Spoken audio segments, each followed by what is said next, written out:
El Señor vendrá con gloria para visitar a su pueblo y traerle la paz, y le dará como herencia la vida eterna. Hola, buenos días. Es sobre todo el Evangelio según San Juan el que nos presenta de un modo más claro el contraste y al mismo tiempo el parecido que se da entre Juan Bautista y Cristo nuestro Señor. Y yo creo que lo que aprendamos en esta materia es importante porque precisamente el Adviento es también un paso que va de la esperanza a la alegría, que va de la espera a la posesión del amado, Cristo que ya está cercano. ¿Y qué es lo que nos encontramos? Por ejemplo, nos dice el evangelista San Juan que Juan Bautista era la voz, mientras que Cristo es la palabra. San Agustín tiene una hermosísima meditación sobre esto, cómo la voz es aquello que pasa, mientras que la palabra es aquello que queda. Y no me resisto a leeros un fragmento de esa preciosa meditación. Juan era la voz, pero el Señor es la palabra que en el principio ya existía.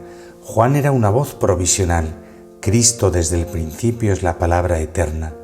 Quita la palabra ¿y qué es la voz?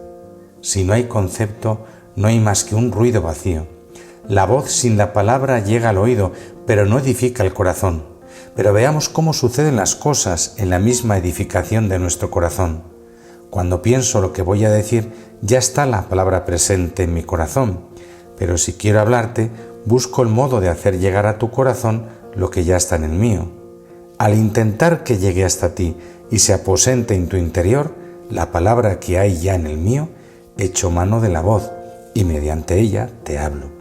El sonido de la voz hace llegar hasta ti el entendimiento de la palabra, y una vez que el sonido de la voz ha llevado hasta ti el concepto, el sonido desaparece, pero la palabra que el sonido condujo hasta ti está ya dentro en tu corazón sin haber abandonado el mío. Cuando la palabra ha pasado a ti, ¿no te parece que es el mismo sonido el que está diciendo ella tiene que crecer y yo tengo que menguar? El sonido de la voz se dejó sentir para cumplir su tarea y desapareció, como si dijera, esta alegría mía está colmada, retengamos la palabra, no perdamos la palabra concebida en la médula del alma. ¿Quieres ver cómo pasa la voz mientras que la divinidad de la palabra permanece? ¿Qué ha sido del bautismo de Juan? Cumplió su misión y desapareció. Ahora el que se frecuenta es el bautismo de Cristo. Todos nosotros creemos en Cristo, esperamos la salvación en Cristo. Esto es lo que la voz hizo sonar. Y precisamente porque resulta difícil distinguir la palabra de la voz, tomaron a Juan por el Mesías. La voz fue confundida con la palabra, pero la voz se reconoció a sí misma para no ofender a la palabra. Dijo, no soy el Mesías, ni Elías, ni el profeta. Yo soy la voz que grita en el desierto, allanad el camino del Señor. La voz que grita en el desierto, la voz que rompe el silencio.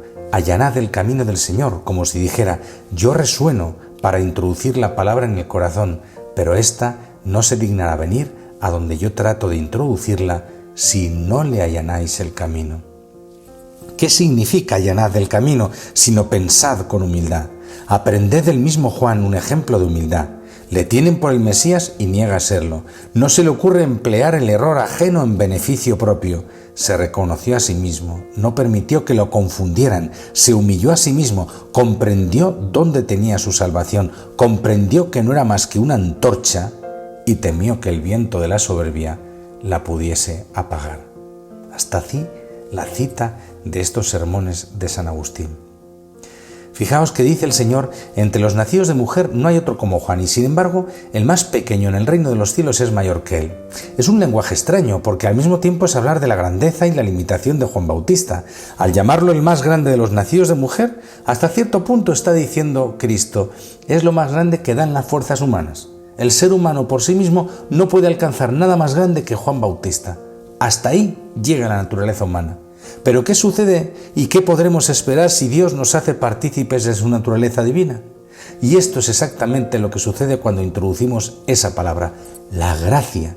Cuando hablamos de gracia de Dios, estamos hablando de la autocomunicación de Dios. Estamos hablando de aquello que anunció Joel, el profeta Joel, derramaré mi espíritu sobre toda carne. Ya no solo está la naturaleza humana, sino también la divina. En el texto de hoy, capítulo 5 de San Juan, encontramos a Cristo diciendo que Juan era una luz que brilló por un instante, y dice a los judíos: Juan era la lámpara que ardía y brillaba, y vosotros quisisteis gozar un instante de su luz. Pero el testimonio que yo tengo es mayor que el de Juan.